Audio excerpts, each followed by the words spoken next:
The winner from yesterday, Tia Jones, will start in lane 2, the challenger, third or better, and she guarantees a slam, but that's a tall ask for somebody who hasn't run a quick 100 for quite a while. It's breezy, windy down there on the track. Will that help her? Will it slow the speedsters down? Next to her, Danielle Williams, two-time world champion in the hurdles, can go fairly swift and ran actually a new personal best. It was windy, but a very swift 11.16. Ackera Nugent, this, her hometown track, fresh from the World Indoor Championships where she took a bronze medal in her main event, 60 hurdles, and says she's ready to win this. This is hers to win. Jasmine Camacho Quinn, again, fairly swift, over 100 meters. A lot of them are around the sort of 11.2, 11.3 mark. Yeah. Masai Russell, perhaps a little slower though. Really disappointing from her yesterday, only finished 5th, the Olympic champion in the hurdles. Next to her, Danisha Cartwright. Came back from China, made a semi-final in those World Indoors. She's pretty swift as well, watch out for her. And then on the outside will be Amber Hughes, another who was representing the USA at the World Indoor Championships in the hurdles. So it says short hurdles, but no barriers, just the wind and your competitor here.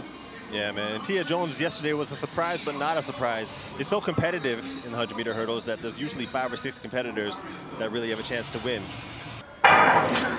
Next to her, and the way they get, Nugent gets a good start, so is Danielle Williams, and Tia Jones has been left a little bit at the moment. Also going well is Cartwright, but look at Williams. Williams is going to take this. Williams just gets the lead. 11.54, and Tia Jones was nowhere, absolutely nowhere, and almost stopped running at the end there.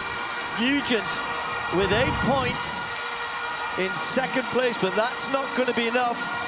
It's going to be Danielle Williams, after running brilliantly yesterday, to take second place in the hurdles. She got out well, got a little advantage early on. Cartwright started very quickly as well. So as I said before, hurdlers are usually used to being up by 3 steps. But Danielle Williams actually has a pretty good drive phase, keeping her head down for about 20 meters. And she's got a short torso, long legs, was able to open up her stride. Nugent tried to close, was probably pretty surprised to see Williams accelerate past her in the middle of the race like that. High knees. She looks like a good 100-meter runner. She's got a good frame for it. You always like to see athletes with the short torso and the long legs. Nugent really grimacing, trying to get across the line, so the huge surprise was seeing Danielle Williams out in front. But as you can see in the outside, jumping out of the blocks was Cartwright, surprisingly. Yeah, she just faded, didn't she, in the end, and Camacho Quinn came through really strongly, so she takes a third, and that's going to mean, as we said, that Williams will be the slam champion. Price in her final Olympic trial, 100-meter final here at the National Stadium, looking to go out with a bang. There's a problem in lane 7.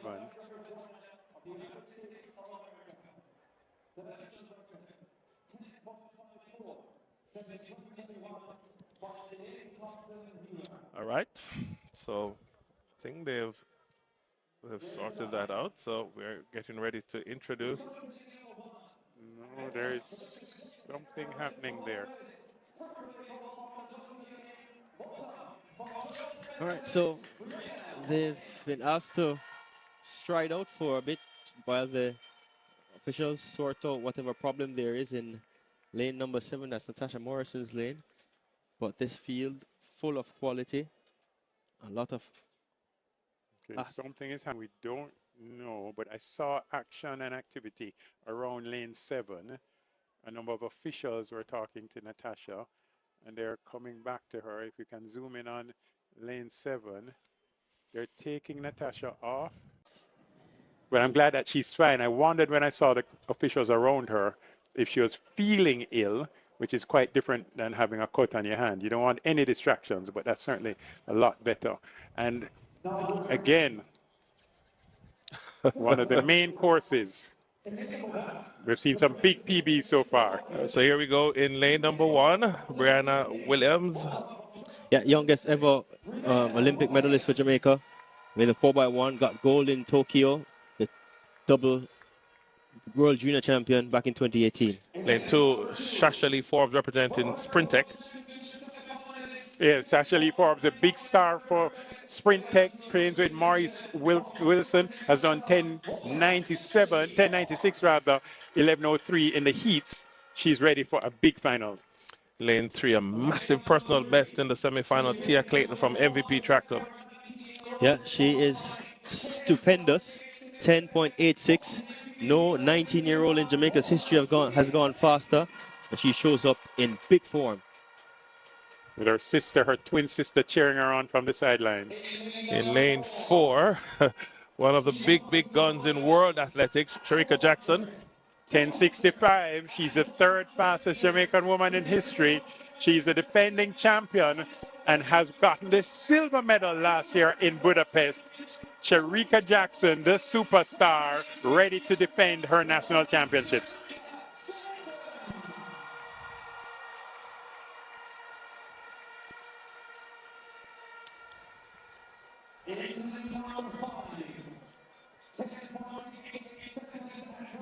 Yeah, Kemba Nelson. Lane 5, Kemba Nelson, representing Elite. Yeah, 10.88. And so much has been said about her and her form, but she has shown up here and made the national championship final. Once again, she will run from lane number 5. In lane number 6, I'll just say Shelly and Fraser Price for me. Born on the 27th day of December, 1986. That makes her all of 37 years old. She'll be 38 years old this December, 2 days after Christmas. She has won 3 Olympic Games, 10 World Championships, 4 Olympic silver medals, 5 times Diamond League final winner, the greatest of all times at 100 meters. In lane 7, also from MVP Track, Natasha Morrison. No Natasha, there's no party without her. She always finds herself in the mix. She World Championship finalist back in 2015. And rounding out the field from Nike, Alana Reed. She trains with Shakira Richardson and the top 3 girls who finished 1, 2, 3 at the U.S. Trials this year. She is Jamaica's national junior record holder at 10.92. Though 10.86. Tia Clayton, focused, standing beside her training partner, Sharika Jackson. Shelly and Fraser Price on screen, the storied competitor. On your marks. Woman that has given hope to so many with her resilience and her dedication. She lines up one more time with a fantastic feel to her left and to her right. Brace yourselves for this now. It can't get any better. If it gets any better, then only a fit Elaine Thompson-Hera would have been added to this classy lineup. Women's 100-meter final.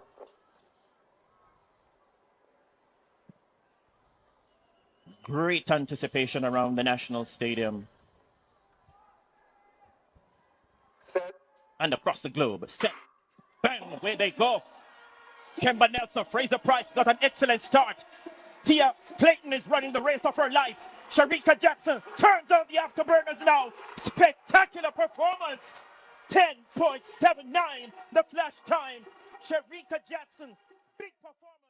The women's 100 meters has always been more than a race. It is a statement of power, identity, and sprinting philosophy. And in 2025, 2 explosive showdowns, one at Kingston's National Stadium and another at the Jamaican National Championships, made one thing unmistakably clear. When Jamaica runs at home, the world follows. At the Glad Slam meeting in Kingston, the atmosphere alone felt like a competitive advantage. The crowd was loud, emotional, and fully invested as Jamaica faced the United States head-on. On the track stood an intriguing mix of specialists and cross-event challengers. Danielle Williams, a 2-time world champion over the hurdles, stepped into unfamiliar territory, testing herself in the flat 100 meters. Alongside her was Ackera Nugent, riding the confidence of a world indoor bronze medal and determined to defend Jamaican sprinting pride on home soil. The American challenge was serious. Tia Jones entered the race as the previous day's winner, while Olympic champion Messiah Russell and world-class competitor Jasmine Camacho Quinn added global prestige. But once the gun fired, tactics and resumes became irrelevant. The Jamaicans exploded from the blocks, controlled the drive phase, and separated themselves before 60 meters. The result wasn't just a win. It was a reminder of Jamaica's unmatched sprint culture. That message grew even louder at the Jamaican National Championships. This time, there were no experiments, only hierarchy. Sharika Jackson delivered a ruthless performance, stopping the clock at 10.79 seconds and asserting herself as the undisputed leader of Jamaica's sprinting generation. The field was stacked with royalty and rising talent. Sprint legend Shelley and Fraser-Pryce, young sensation Tia Clayton, and promising names like Alana Reid. A brief delay caused by a lane issue involving Natasha Morrison only heightened the tension. But when the race finally unfolded, Jackson made it clinical. Her top-end speed, relaxation under pressure, and flawless mechanics left no doubt. This was a champion running with purpose, not chasing validation. Together, these two races tell a powerful story. The United States brings depth, versatility, and relentless competition. Jamaica brings something rarer: sprinting instinct, tradition, and homegrown supremacy. In Kingston, the track isn't just a surface, it's sacred ground. And in 2025, once again, it crowned Jamaica as the true capital of women's sprinting.